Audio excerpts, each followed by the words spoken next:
What's up, everyone? Welcome to this day in Philly sports history for March 2nd, 2025. I'm your host, Jim Montgomery.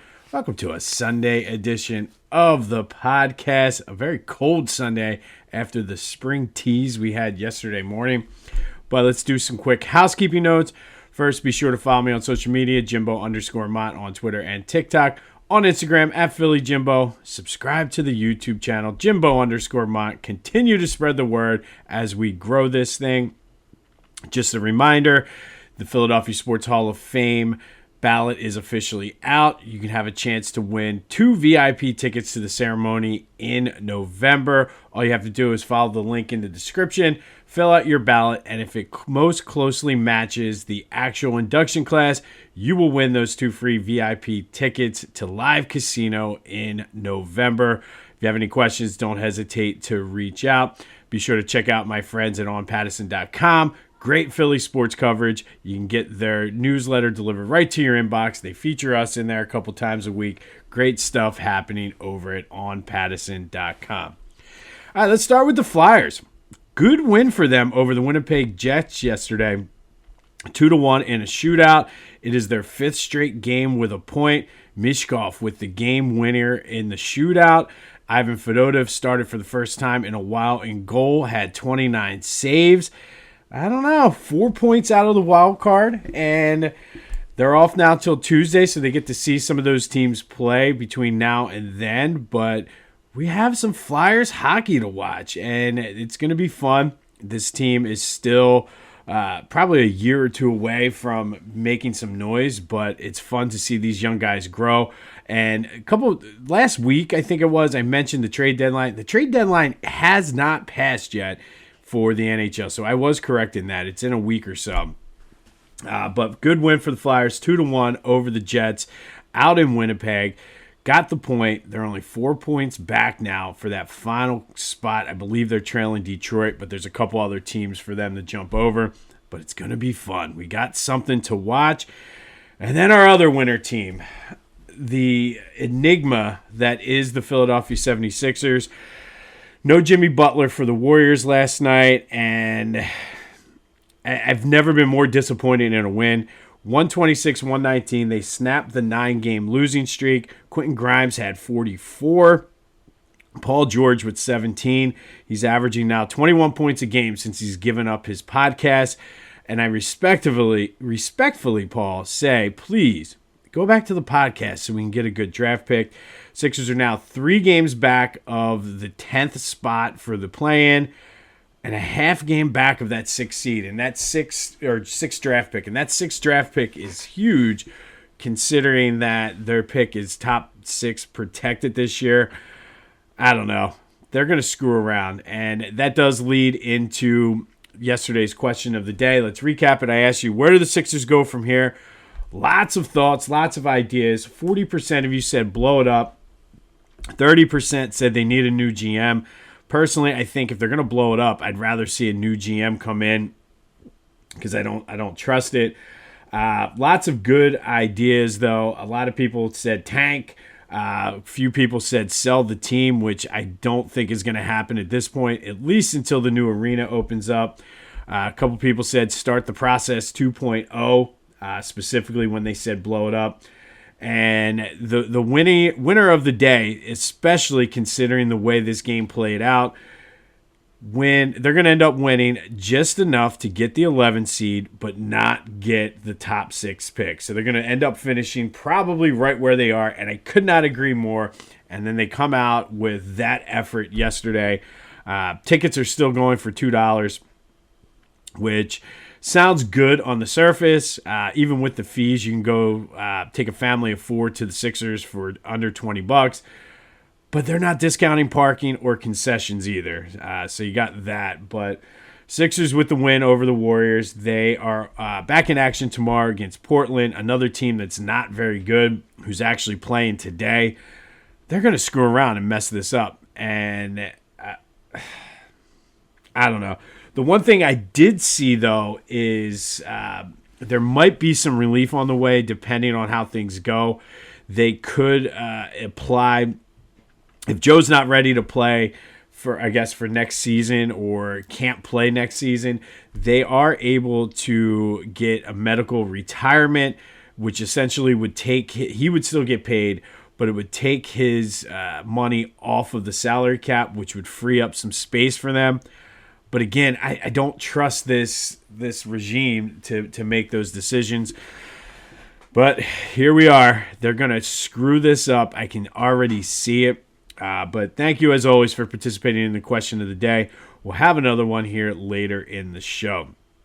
Your Philadelphia Union, another good win yesterday. They're now 2-0 on the season, 4-1 over Cincinnati yesterday. Tai Baribo had a hat trick. And I don't know. They're playing well right now. I know it's early. I know the season just started, but the low expectations, and all of a sudden they're sitting atop the MLS Eastern Conference at 2-0 after two very good wins, scoring a lot of goals. So we'll see what happens with that, but good win by the Union yesterday. They're off until Saturday now. I don't know if the Phillies game was on TV yesterday. Hopefully it was not.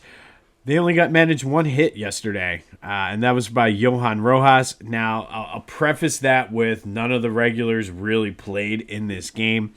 But Aaron Nola did pitch two scoreless innings, which is good. And I guess the positive of it, even though the Phillies only got one hit, they only gave up one run, so there's that. It's spring training, though. I'm sure they're probably on TV today. Looking forward to going down there next week. But there's our Phillies coverage for the day. Got some Eagles, though, today. Not really Eagles, but Eagles related. The Washington Commanders traded for Deebo Samuel. And I'm not sure how I feel about this. If this was 3 years ago, it might raise concerns for me. Certainly not a bad pickup for Washington, but I question Deebo's health. It definitely is. It's been a question for him the past couple of years. And then he has to deal with the fact that he was wearing an Eagles jersey during the Super Bowl. Not sure how the Washington fans are going to react to that. But, I mean, I think it's a good pickup for them. It's certainly an upgrade. Doesn't necessarily move the needle for me. Like, oh, my goodness, they're legitimately going to be contenders.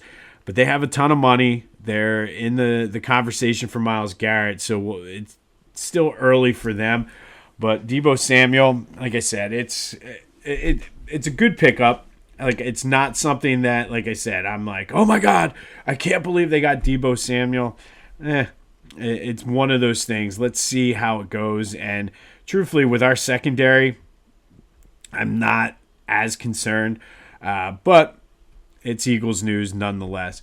And then here on a Sunday, I wanted to kind of discuss this slightly because I heard it on the radio the other day, a couple different shows, and it's an interesting take, and it revolves around Jalen Hurts and where he ranks among the Eagles' all-time great quarterbacks. And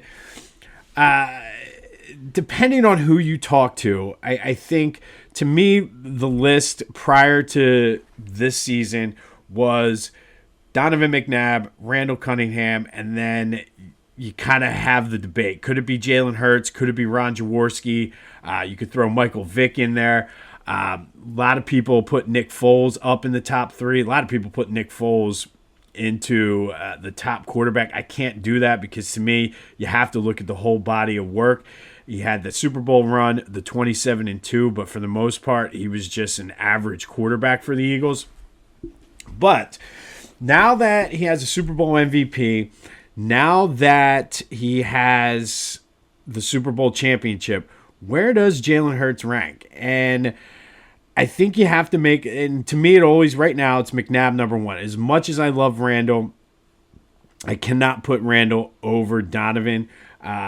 But it's an interesting conversation. Has Jalen Hurts taken over Donovan McNabb as the greatest quarterback in Eagles history?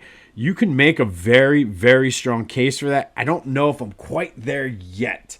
I need to see a couple more seasons out of Jalen. And that's not taking anything away from Jalen. That's more giving credit to Donovan. But that is today's question of the day. Where does Jalen Hurts rank as the Eagles' all-time quarterback? Is he, or I should say, has he overtaken Donovan as the greatest Eagle quarterback of all time? I don't think he's quite there yet. And with that, I forget which show it was, they had a great kind of conversation where do you take, like, if you put Donovan on this team, does he win the Super Bowl? And I don't know if he does. And I heard a lot of callers call in, and it was the first thing that popped into my mind as well. Donovan's ego would be too big.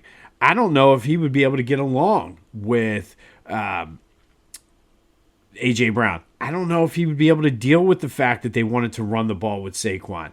And I think you need to take that into consideration. I would actually make the same argument for Randall. Everybody says, oh, Randall didn't have weapons. Randall didn't have this. He didn't have coaching. Maybe it's a whole different outcome with Randall if he was on this team with this coaching. I do think if Randall played in today's NFL, he would be the all-time great. I really do. I think he had the talent and everything, just didn't get the coaching. But I don't know if his ego would mesh with A.J. Brown too. So it's an interesting conversation. So let me know your thoughts on that, as well as has Jalen overtaken Donovan as the top quarterback in Eagles history? 267-495-8531. That'll get you into the Back to the Future voice and text line. Get that. Anything else Philly sports related. Want to talk Flyers, Union, want to bitch about the Sixers? It's all fair game. Be sure to check out my friends over at the Clashing Conferences podcast. Great things going on with their sports fan network. Go to clashingconferences.com for more information about what they have going on over there. And then the podcasts are available wherever you get your podcasts, as well as on YouTube. And then it's a cold day, but we're thinking spring. So go to Philly Goat, get your springtime Philly gear, get some shirts, the slides. I was hoping they would come in time for Florida. I did not order them in enough time, though, but looking forward to getting them.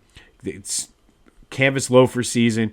They got you covered. So go to Philly Goat, check out what they have to offer, and then be sure to use the promo code Jim Montgomery to take 10% off your order. That's phillygoat.com, Jim Montgomery, all one word, to take 10% off of your order.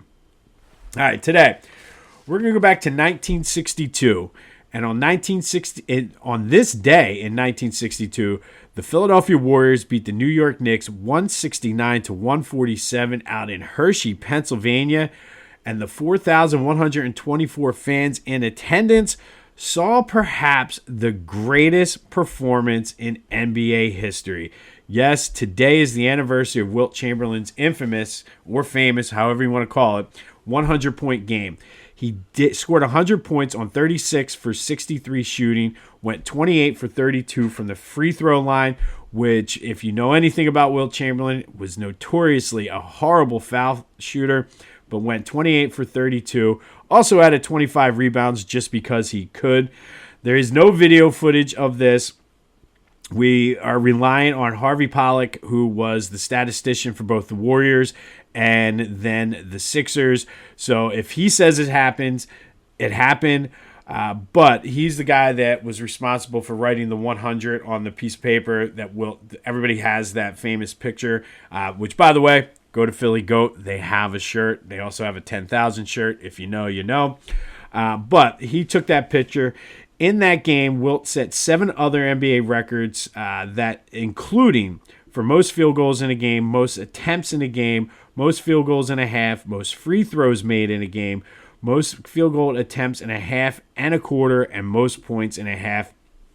So just a dominant day. Now, everybody knows the story of the 100 points and how the closest anybody's come was Kobe Bryant with 81 back in 2006. But here's part of the story you might not know.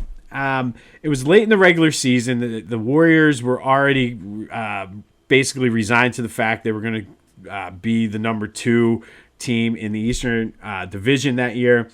No one was excited to play, including the Knicks. Nobody liked playing in Hershey because there was nothing to do. Wilt was out in New York City the night before this game partying, allegedly with a female friend, and he didn't stop till about 6 a.m, caught a train from New York with no sleep, still hungover from the night before, and rode the train into Philly, missed the team bus from Philly to Hershey because he decided to grab breakfast with some friends like we all do after we've been out all night. Still managed to get to the game, though, and dominate. But Wilt was hungover, going on no sleep the night before he scored the 100 points. I'm sure he slept on the train. I'm sure he slept on however he got to Hershey.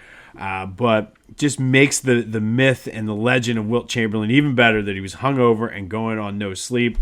And again, the closest anybody has come to that 100 points was Kobe Bryant in 2006. But on this day in 1962, Wilt Chamberlain scored 100 points against the Knicks in a game in Hershey, Pennsylvania.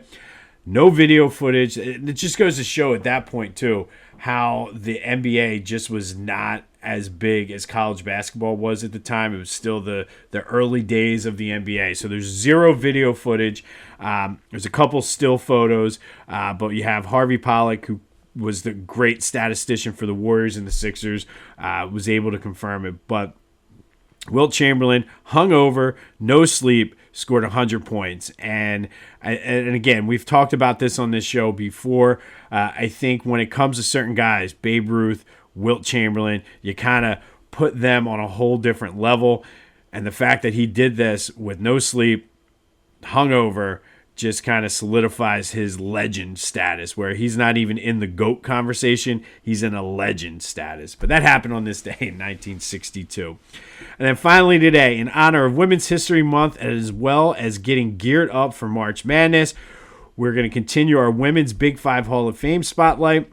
Today, we're spotlighting Kathy Bess from LaSalle. She was a dominant rebounder from 1978 to 1982. She is LaSalle's all-time leading rebounder, also holds their record for single-season rebounds. She had a career high against the Immaculata Mighty Macs of 22, which is still a LaSalle record. And she was a two-time all Big Five during her time at LaSalle. And she is one of two LaSalle Explorer ladies who, with 1,000 points and 1,000 rebounds, she was inducted into the Big Five Hall of Fame in 1991. But Kathy Bess, one of the greatest to ever do it at LaSalle, one of the greatest to ever do it in the Big Five, is today's Women's Big Five Hall of Fame spotlight. She is a rebounding machine, holds many school records for rebounds. But Kathy Bess, today, from Women's History Month to gear up for March Madness, we salute you. On this day in 1962, Wilt Chamberlain had his famous 100-point game in Hershey, Pennsylvania. What you might not have known is that he was hungover and going on no sleep. We'll have more on the Sixers, Flyers, and Phillies tomorrow. Be sure to let me know your thoughts on Donovan versus Jalen. And are you one of those people out there that put Nick Foles as the greatest quarterback in Eagles history? And if you are one of them, has Jalen taken over him? Basically, the question is Jalen Hurts the greatest quarterback in Eagles history?